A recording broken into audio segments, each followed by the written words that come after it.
আসসালামু আলাইকুম। মিষ্টিপ্রিয় মানুষদের জন্য ভীষণ মজাদার একটি মিষ্টি রেসিপি নিয়ে হাজির হয়েছি।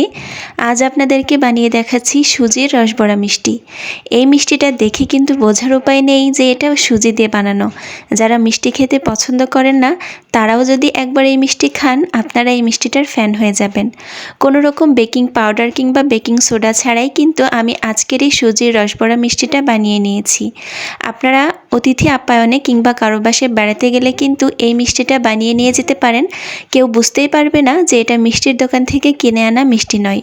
তাহলে চলুন দেখে আসি কিভাবে মিষ্টিটা বানাচ্ছি। প্রথমেই একটা প্যানে আমি 1 টেবিল চামচ পরিমাণ ঘি নিয়ে নিচ্ছি। আপনারা চাইলে তেলও নিতে পারেন অথবা বাটারও ব্যবহার করতে পারেন। ঘিটা গলে আসলে দিয়ে দিচ্ছি প্রায় 1 কাপ পরিমাণ সুজি। আপনারা চাইলে পুরো ভরে ভরে 1 কাপ সুজিও ব্যবহার করতে পারেন। এখন ঘিয়ের সাথে সুজিটাকে খুব ভালো করে ভেজে নিতে হবে। চুলার জালটা মিডিয়াম টু লোতে রাখবেন যাতে সুজিটা পুড়ে না যায়। যখন কিছুটা কালার চেঞ্জ হয়ে আসবে সেই পর্যায়ে আমি এখানে দিয়ে দিচ্ছি 1 কাপ পরিমাণ গরুর দুধ। আপনারা চাইলে পানি দিয়েও এই সুজিটা রান্না করে নিতে পারেন, তবে দুধ দিলে কিন্তু টেস্টটা বেশি ভালো আসে। 1 কাপ দুধ দেওয়ার পর খুব ভালো করে সঙ্গে সঙ্গে নেড়ে নিতে হবে যাতে কোনো লাম্পস বা দলা পেকে না থাকে। যখন সব ভালো করে মেশানো হয়ে যাবে সেই পর্যায়ে আমি আরও হাফ কাপ পরিমাণ দুধ দিয়ে দিয়েছি। আপনারা চাইলে একসাথেও এই 1.5 কাপ পরিমাণ দুধ ব্যবহার করতে পারেন। আমি খুব ভালো করে দুধের সাথে সুজিটাকে মিলিয়ে নিচ্ছি এবং এরকম ডোয়ের কনসিস্টেন্সিতে আসলে আমি এখন সুজিটাকে নামিয়ে নিব। একটু নরম থাকা অবস্থাতেই নামিয়ে নেবেন, এতে করে সুজির মিষ্টিটা অনেক বেশি পারফেক্ট হবে। সাথে সাথে আমি এই গরম সুজির ডোটাকে অন্য একটা প্লেটে নামিয়ে নিয়েছি এবং স্প্যাচুলা দিয়ে একটু ছড়িয়ে দিচ্ছি যাতে এটা ঠান্ডা হয়ে যায়। কিছুটা হাত সহ্য হওয়া ঠান্ডা হলে আমি এখন এর মধ্যে দিয়ে দিচ্ছি আবারও 1 টেবিল চামচ ঘি। ঘিটা দিলে সুজির এই মিষ্টিটার মধ্যে খুব সুন্দর একটা ঘিয়ের ঘ্রাণ আসে এবং দিয়ে দিচ্ছি 2 টেবিল চামচ পরিমাণ গুঁড়া দুধ। ঘি এবং গুঁড়া দুধটা দেওয়ার পর সুজির এই ডোটাকে খুব ভালো করে একটু মথে নিতে হবে। এই পর্যায়ে যদি আপনাদের কাছে ডোটা শক্ত মনে হয় তাহলে এখানে আরও কিছুটা তরল দুধ ব্যবহার করতে পারেন, তবে পানি ব্যবহার করবেন না, তাহলে কিন্তু টেস্টটা নষ্ট হয়ে যাবে। আমি 2 টেবিল চামচের কিছুটা বেশি তরল দুধ দিয়ে সুজির ডোটাকে মথে নিয়েছি, কারণ আমার কাছে ডোটা একটু শক্ত মনে হচ্ছিল। যখন মথে নেওয়া হয়ে গিয়েছে তখন সামান্য একটু লেচি কেটে নিয়েছি সুজি থেকে এবং এরকম গোল করে এখন সুজির রসবড়ার শেপটা দিয়ে নিচ্ছি। আমি একটু চ্যাপ্টা টাইপের শেপ দিচ্ছি, আপনারা চাইলে কিন্তু রসগোল্লার মতো শেপ দিতে পারেন। আমি যেহেতু রসবড়া পিঠা বানাচ্ছি তাই এখানে আমি একটু চ্যাপ্টা করেই শেপটা দিয়ে নিয়েছি। আমি একে একে সবগুলাই সুজির রসবড়ার শেপ দিয়ে নিয়েছি, দেখতেই পাচ্ছেন। আপনারা চেষ্টা করবেন কোনো রকম ফাটল বা ক্র্যাক ছাড়াই সুজির এই রসবড়া মিষ্টির শেপটা দিয়ে নেওয়ার জন্য। এতে করে কিন্তু আপনাদের তেলে ভাজার সময় সুজির এই রসবড়া মিষ্টিটা ফেটে যাবে না।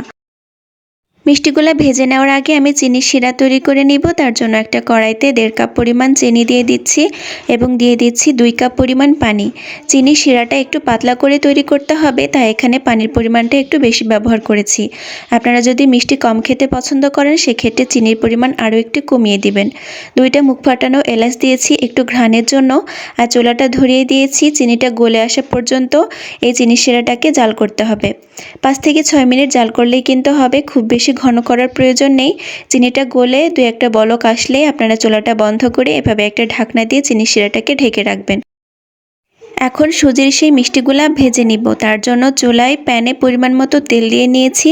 তেলটা সামান্য গরম হয়ে যাওয়ার সঙ্গে সঙ্গেই মিষ্টিগুলা একে একে দিয়ে নিতে হবে। অতিরিক্ত বা খুব বেশি গরম তেলে মিষ্টিগুলা দেওয়া যাবে না, এতে করে কিন্তু মিষ্টিগুলার ওপর থেকে খুব দ্রুত কালার চলে আসবে এবং মিষ্টিগুলা কিন্তু পারফেক্ট হবে না, দেখতেও খুব বাজে দেখাবে। তাই অবশ্যই সামান্য গরম থাকা অবস্থাতেই মিষ্টিগুলা তেলে দিয়ে ভেজে নিতে হবে এবং মিডিয়াম টু লোতে রেখে সময় নিয়ে ধৈর্য সহকারে মিষ্টিগুলা উল্টে পাল্টে ভেজে নিতে হবে। দেখতে পাচ্ছেন আমার মিষ্টিগুলা কিন্তু প্রায় ভেজে নেওয়া হয়ে গিয়েছে, আর আমি এটাকে এখন তেল ঝরিয়ে উঠিয়ে নিচ্ছি। যখন এরকম গোল্ডেন ব্রাউন কালার চলে আসবে চারিদিকে সেই পর্যায়ে মিষ্টিগুলাকে একে একে উঠিয়ে আগে থেকে তৈরি করে রাখা সে চিনির শিরাতে দিয়ে নিতে হবে। আমি খুব ভালো করে তেলটা ঝরিয়ে নিচ্ছি। এবারে ভেজে নেওয়া সুজির গরম গরম মিষ্টিগুলা আগে থেকে বানিয়ে রাখা সেই চিনি শিরাতে ডুবিয়ে নিব। অবশ্যই গরম থাকা অবস্থাতেই মিষ্টিগুলা চিনি শিরাতে ডুবাতে হবে। ঠান্ডা মিষ্টি কিন্তু চিনি শিরাতে ডুবালে কোনোভাবে মিষ্টিগুলা ভালো মতো ভিজবে না বা শিরা ঢুকবে না। আমার আরও এক ব্যাচ পিঠা ভেজে নেওয়া হয়ে গিয়েছে এবং এই গরম গরম পিঠাকেই কিন্তু আমি চিনি শিরাতে ডুবিয়ে নিচ্ছি। দেখতেই পাচ্ছেন সবগুলো মিষ্টি আমার ডুবিয়ে রাখা হয়ে গেল এবং আমি এটাকে ঢাকনা দিয়ে ঢেকে রেখে দেব 2 থেকে 3 ঘন্টার জন্য। 2 থেকে 3 ঘন্টা অপেক্ষা করলেই কিন্তু দেখবেন আপনাদের সুজির মিষ্টিগুলা একদম ফুলে ডাবল হয়ে গিয়েছে এবং চিনির শিরাটা অনেকখানি কি খেয়ে নিয়েছে। দেখতেই পাচ্ছেন আমার মিষ্টিগুলো কত সুন্দর টইটুম্বুর হয়ে গিয়েছে। এখন আমি এই সুজির মিষ্টিগুলা একে একে সার্ভ করে নিব। দেখতেই পেলেন এই সুজির রসবড়া মিষ্টিগুলা বানানো কত সহজ এবং কত দ্রুত ঝামেলা ছাড়াই এই মিষ্টিগুলা বানিয়ে নেওয়া যায়। এগুলা দেখে কি বোঝার উপায় আছে যে এটা বাসায় বানানো সুজির রসবড়া মিষ্টি? এই মিষ্টিগুলা দেখে কিন্তু একদম মনে হচ্ছে দোকান থেকে কিনে আনা গোলাপ জামুন মিষ্টি। এটা দেখতে অনেক বেশি সুন্দর এবং রসে ভরা টইটুম্বুর মুখে দিলে সঙ্গে সঙ্গে মিলিয়ে যায়। একটা মিষ্টি আপনাদেরকে একটু কেটে দেখাই। দেখতেই পাচ্ছেন এটা কিন্তু একদম ভিজে টইটুম্বুর হয়ে গিয়েছে আর কতটা সফট হয়ে গিয়েছে। এই মিষ্টিটা একটু ধৈর্য সহকারে ভিজিয়ে রাখলে আপনাদের রেজাল্ট কিন্তু অনেক বেশি ভালো আসবে। আশা করছি আমার আজকের এই সুন্দর ভিডিওটা আপনাদের কাছে ভালো লেগেছে এবং বাসায় একবার হলেও ট্রাই করবেন। কোনো সমস্যা থাকলে অবশ্যই কমেন্টস করে জানাতে পারেন। নতুন কোনো ভিডিও নিয়ে আবারও হাজির হয়ে যাব। আল্লাহ হাফেজ।